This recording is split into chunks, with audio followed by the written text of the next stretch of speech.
The smoke had not cleared yet, but the war was over. The human soldiers stood alone at the edge of the alien city. Flames still burned in the distance. Alien warriors cried, some in pain, some in victory. The ground was wet with the signs of battle. His arms were heavy, his armor was cracked, but he had done it.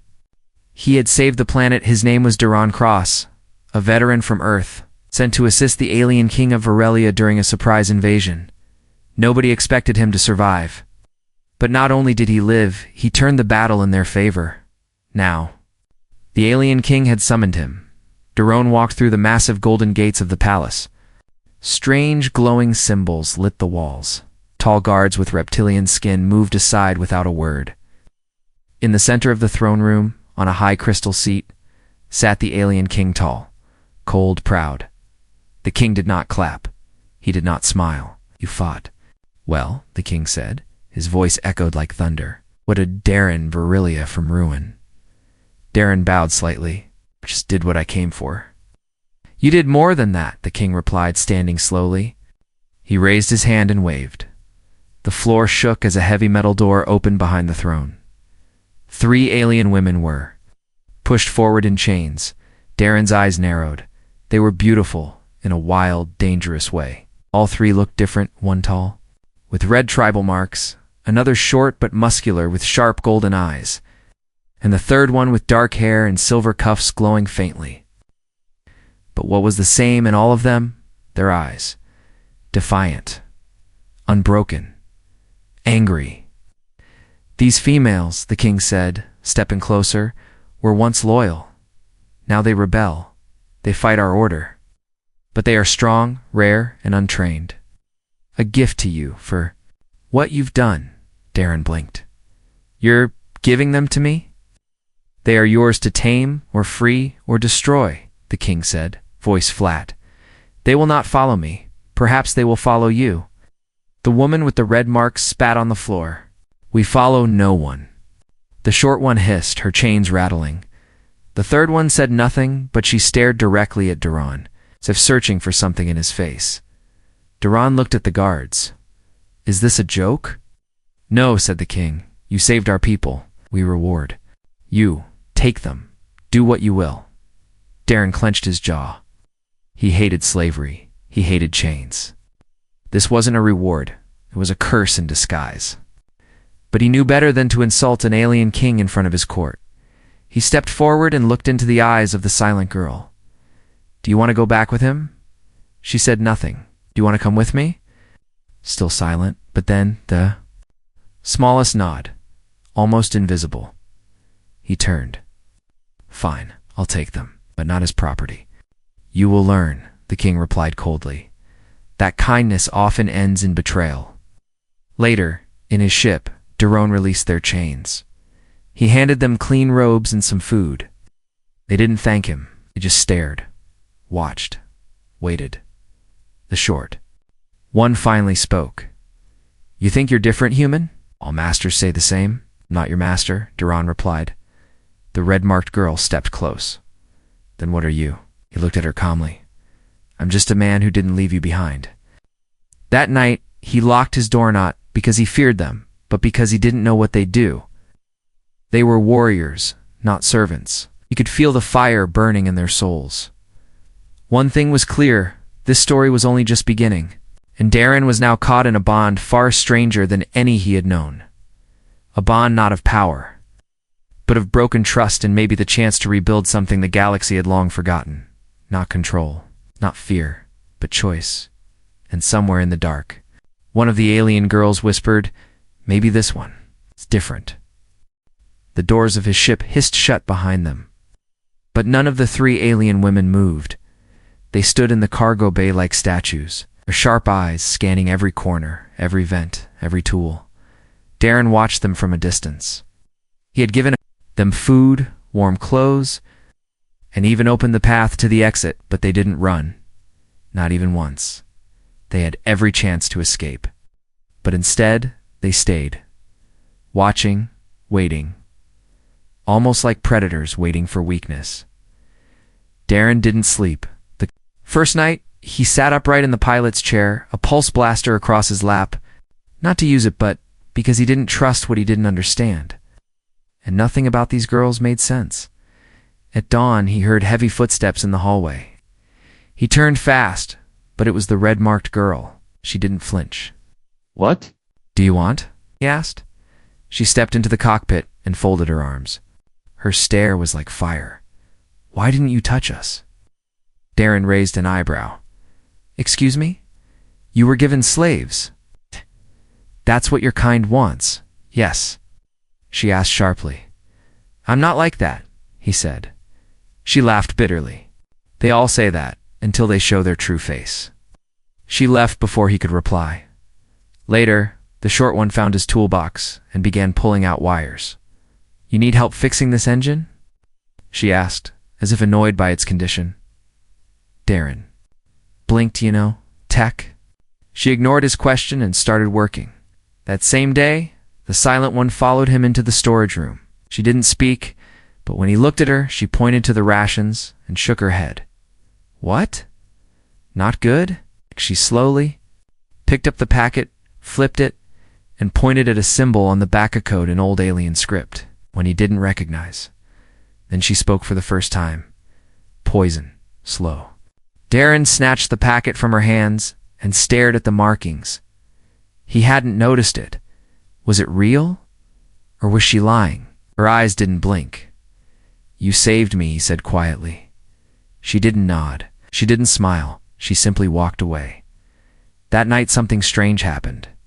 He heard laughter, not loud, not cheerful, but soft, short, like someone remembered what it felt like to be alive. It came from the cargo bay.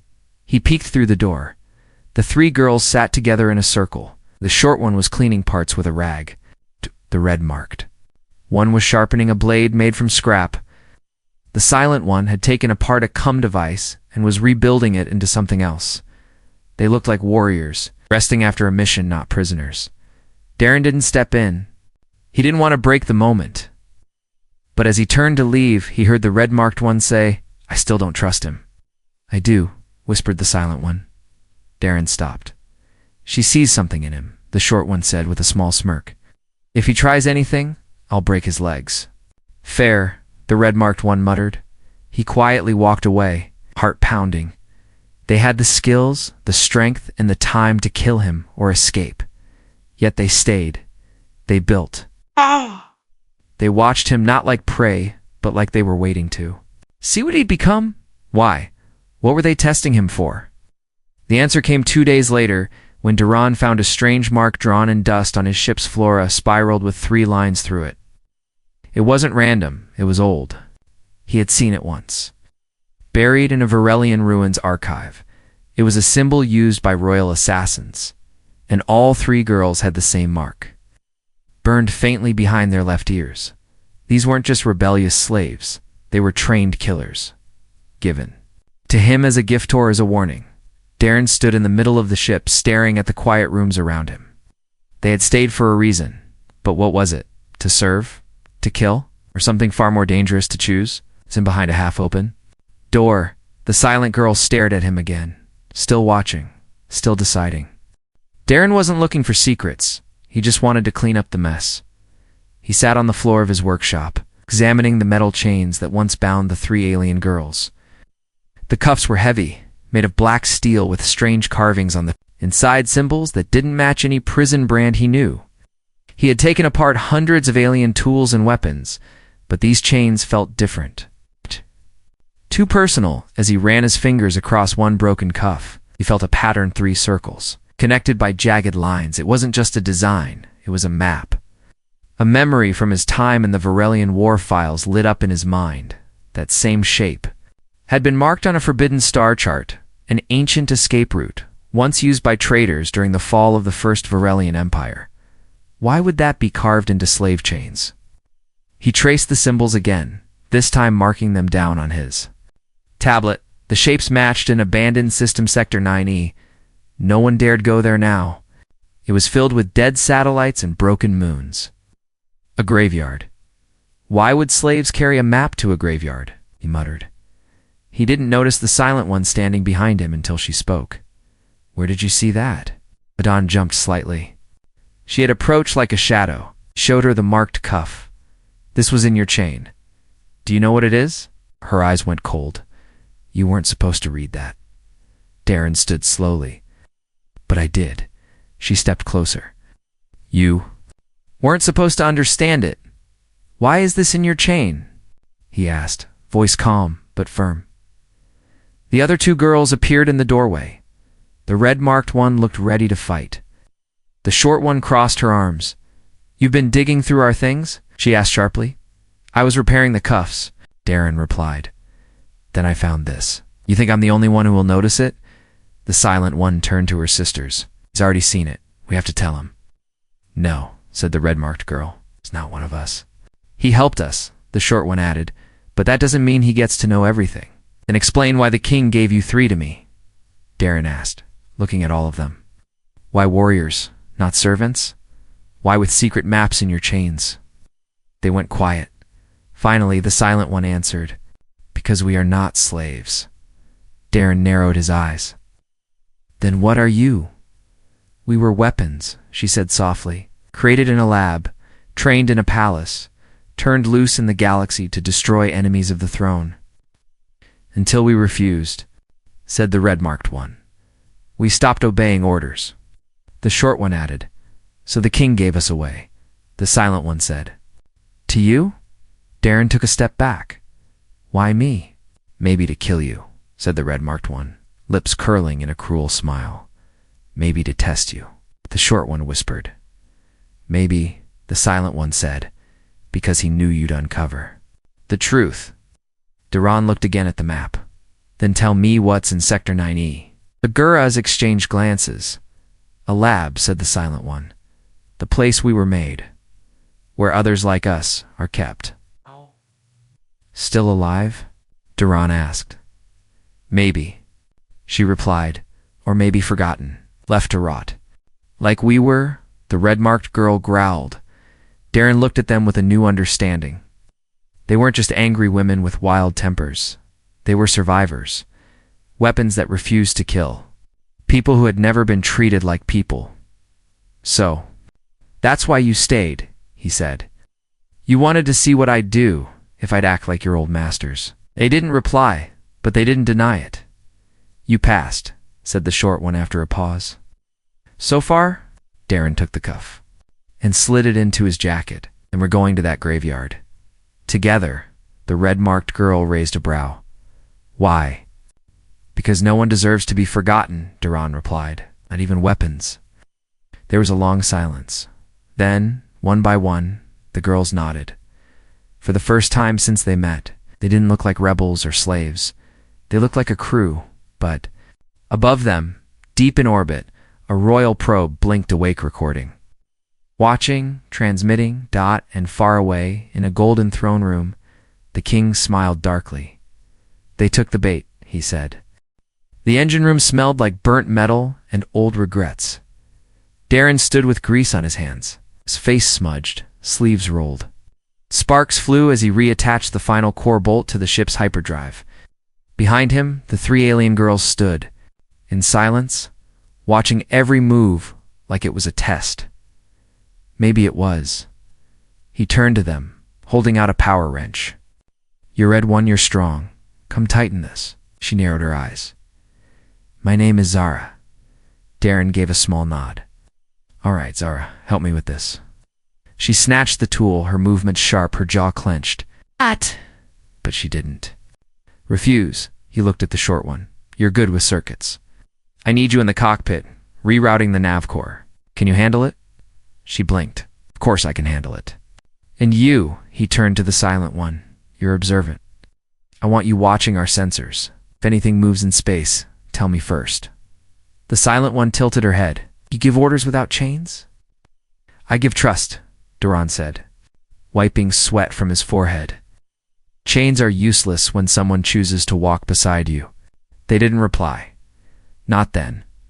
But something in the room shifted. These girls were born to follow only power. But this man had offered them a role, not a cage. Later that evening, while Darren was eating a protein bar in the kitchen, Zara stomped. In and dropped the power wrench on the counter. You're a fool. She said, probably, he replied, chewing calmly. You think you can change us with kindness? That we'll suddenly become your crew? I don't want a crew, he said, meeting her gaze. I want people who want to be here. Zara stepped closer. We were built to destroy. I've snapped necks with these hands. I've burned cities. Do you think giving us tasks and warm meals will erase that? No, he said, voice steady. But maybe it will remind you there's more to you than killing. She froze. For a moment, her warrior mask cracked, tan behind it. Something fragile shimmered. Then she turned and left without a word.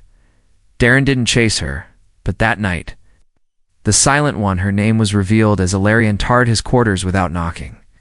She held something in her hands. It was the broken crown of a Verelian prince. Blood still stained the edge. I kept this, she whispered, from the last man who said we were free. Duran didn't reach for a weapon. He just looked at her with tired eyes. Do you want me to take it from you? He asked. No, she said. I want you to burn it. He stood, took the crown, and walked to the furnace. Without hesitation, he tossed it in. The metal hissed, turned red, then vanished into fire. She didn't smile, but she sat beside him. The next day, something happened that none of them expected. The short one named Tavi entered the control room wearing a modified headset. She had rebuilt it using parts from the enemy drone they had salvaged. Where did you get that? Darren asked. I made it, she shrugged. Helps me scan come signals faster. You said watch for movement, right? He grinned. That's brilliant. She looked away, pretending not to care, but her cheeks were slightly pink. That evening, while Ilari monitored space and Tavi rerouted systems, Zara returned to the engine bay. She found a blank metal wall and began carving symbols. Into it Verelian war runes, each one representing a promise. Duran saw her and asked, What are those? Marks of loyalty, she said. To me? He asked, surprised. She smirked. No, to myself. For remembering who I want to be. For the first time, she called him by name. Thank you, Darren. But peace didn't last, as the ship neared. Sector 9E, the alarm screamed. Larry's voice echoed across the ship. Unknown object incoming. Fast. Cloaked vessel appeared on the screen royal design. Not a rescue. Hunter. And the first voice on the comms wasn't a threat. It was the king himself. I see you opened your gift, human, he said coldly. Oh. Let's see if you're ready to keep it. The ship shook as the royal hunter vessel passed overhead like a ghost. Silent but deadly. Darren gripped the console, sweat dripping down his back. The girls stood around him, tense, ready, not with fear but with the instinct of predators cornered. In a cage. The king's voice still echoed through the ship's speakers. I wonder, he had said, if they've started to change yet. Darren didn't know what that meant till Ilari suddenly collapsed. Her body jerked. Her eyes rolled back, and a glowing pattern spread under her skin-blue veins, lighting up like circuits. Ilari, Avi cried, running to her side. Duran dropped beside her, grabbing his scanner. What's happening to her? Zara didn't answer. Her fists were clenched. She was trying to stay calm, but she was sweating, trembling. The same glow was beginning to crawl up. Her neck. Tavi's hand shook. It's starting, isn't it? He activated the code. What code? Duran barked, scanning Ilari's vitals. The one in our blood, Zara snapped. The one we were never supposed to survive. The scanner beeped, then froze. It couldn't read her biology. Every time Duran tried, it glitched, like her body was fighting the scan itself. I don't understand, he said. What did he do to you? Tavi bit her lip. The king didn't just train us. He modified us. Darren's stomach turned. Modified how? They put a second system in our bodies, Zara growled. A command code, hidden in our blood. A way to shut us down if we ever turned against them. And he just activated it. Ilari whispered, her voice weak but steady. He wants to remind us who we belong to. Darren stared at them, unable to breathe for a second. No, you don't belong to anyone. He jumped to his medical station, pulling out advanced nanotech from the Earth's Coalition emergency kit. He loaded it into the injector, adjusted the settings and knelt beside Ilari. "This might hurt," he said. She looked up at him, eyes dimming. "Everything already does." He pushed the injector to her neck and pressed. A high-pitched pulse echoed through the room as the nanobots entered her system. Seeking the foreign code, locking it down, her body stopped shaking. The glow faded. Her eyes cleared. Zara dropped to one knee, gasping. Tavi fell to her side, holding her head. Darren didn't wait. He grabbed 2 more injectors and repeated the process. One by one, they stabilized. The silence afterward was thick, heavy, like a storm. Had passed but left ruins behind. Darren sat against the wall, exhausted. He put a kill switch inside you. Zara looked at her hands, then wiped away tears she didn't want him to see. "We were never meant to survive long," she whispered. "Just long enough to kill his enemies." He said we were unstable. Tavi added, "But it was him. He made us this way." Darren stood, his voice firm. "Not anymore. I disabled it." Ilari touched her chest, where the glow had burned under her skin. "You saved us again." Darren nodded. "And now we find out how many more like you are still out there." Just then, the ship's sensor beeped. A small signal was blinking. In the corner of the screen, a distress code, hidden in the royal transmission. Zara leaned closer. "That's a location tag. Not from the king. That's from one of us." Darren zoomed in on the data. It was coming from the dead system in Sector 9EA. Hidden message. A warning, or a cry for help. Tavi looked at him. "You still want to go there, knowing what they did to us?" "Yes," Darren said without hesitation. "Because maybe we're not just saving others. Maybe we're ending what the king started." The girls didn't speak, but their eyes said everything. They weren't just passengers. Anymore, they were survivors, and they were ready to fight. The ship's hull shook again, but this time, from inside, Zara slammed her fist into the wall of the weapons bay, roaring with rage as sparks flew around her. Tavi was already working at the control panel, fingers dancing across the keys as she hijacked the royal drone's signals. Ilari stood by the sensor array, her eyes cold, her voice calm. "He's sending another ship," she said. Larger, fully armed. 3 minutes out.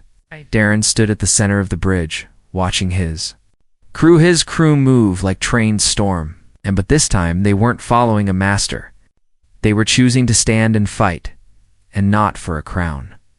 For him, Zara turned. Strapping on modified shoulder guards, she'd rebuilt herself. "You saved us, Darren. Now we repay the debt." Tavi loaded energy cells into a handheld plasma cannon. "Let's show him what his failed projects can do." Ilari checked her jammer. "If I block their signals, they can't activate anyone else like us." Darren watched them, heart pounding, not with fear, but with something deeper. Respect. Hope. "I never wanted you to fight for me," he said. "We're not," Zara said. "We're fighting with you." Alarms flashed red. The enemy ship decloaked. Above them, casting a massive shadow over their hull, cannons locked. Drones deployed like metal locusts. But Darren's ship didn't run. Not this time, Tavi. "Jam their guidance," he ordered. "Zara, target the main thruster pods." Ilari. "Stay on their signal. Warn us if they try anything new." All 3 replied at once. The battle began in a blaze of blue fire. Darren's ship twisted through space debris while Zara fired with pinpoint rage. 1 shot, 1 hit. The enemy ship jolted as smoke burst from its right thruster. "There. Trying to flank us," Ilari shouted. "Not today," Duran said. Tavi grinned, her screen flashing. "I've got a surprise." She activated a hidden EMP spike, repurposed from the drones they had scavenged earlier. The enemy's shields blinked and dropped. Zara didn't wait. She launched a plasma torpedo straight into the side engine core. It exploded like a dying star. The hunter ship began to tilt, systems failing, trying to pull back, but Darren's crew wasn't done. Zara boarded one of the small pods and launched herself toward the crippled vessel Ilari. "Keep tracking her," Duran ordered. Tavi stood beside him. You're letting her go alone? She doesn't need backup, Ilari said. She is backup. Inside the enemy ship, Zara moved like lightning. She kicked down a door, took out a guard with her bare hands, and stormed into the control deck where the king's elite officer waited, his mouth falling open as she growled, "This is for calling me a tool." One punch, one blast, and the entire deck went dark. Back on Darren's ship, Ilari smiled. She did it. Tavi hugged Darren from the side, too excited to hide it. "We're still alive," Zara returned 10 minutes later, bruised but grinning. She held something small in her hand. A royal command chip. "What's that?" Daron asked. She placed it in his palm. "The last code. The one that controls the rest of us." His eyes widened. "This is what the king used? It's over now," she said. "If there are others like us, we can free them."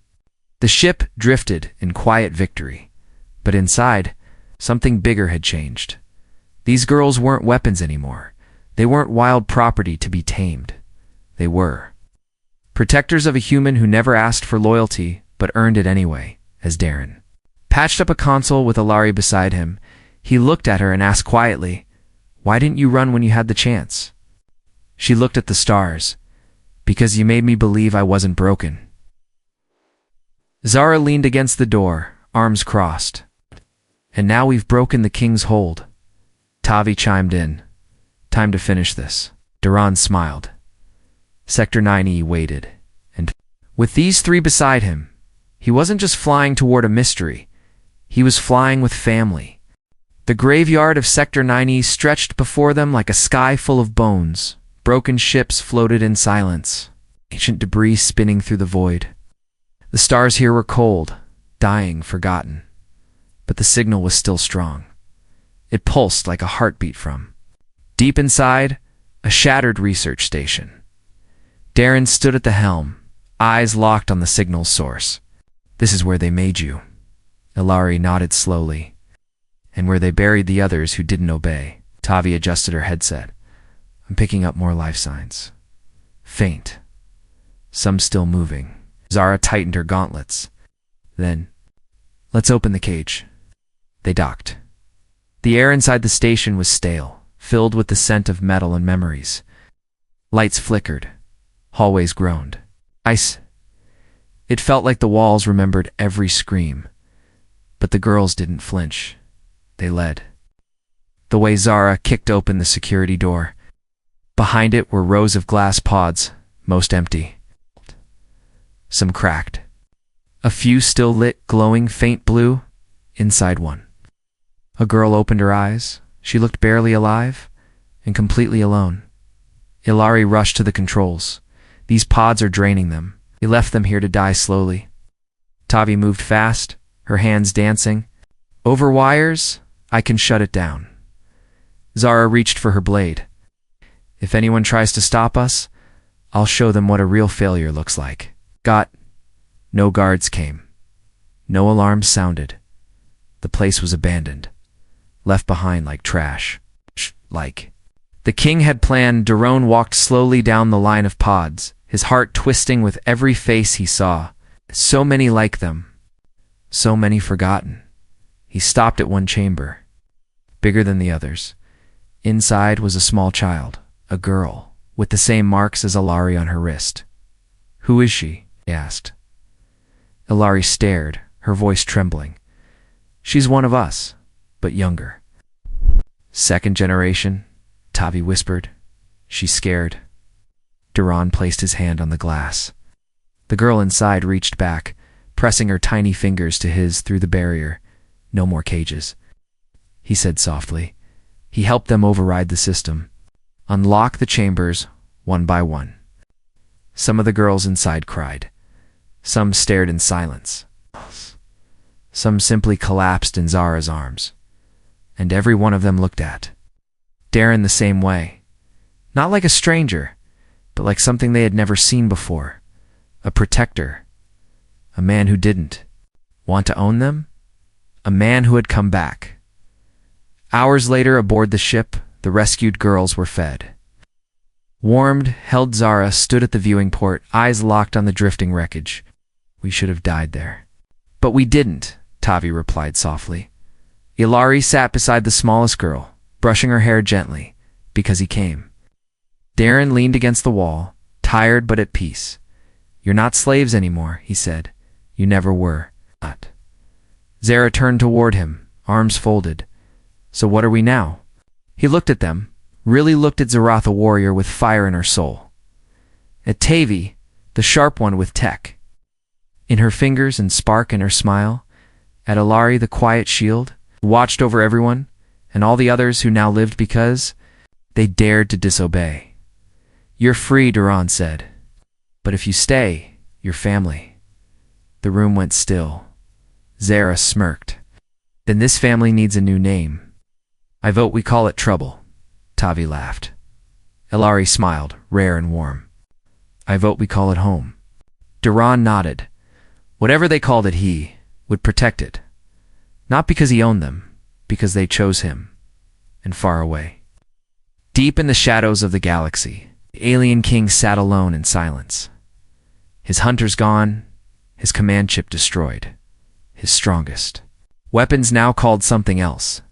Not slaves, not soldiers, just girls, and one human they called their own.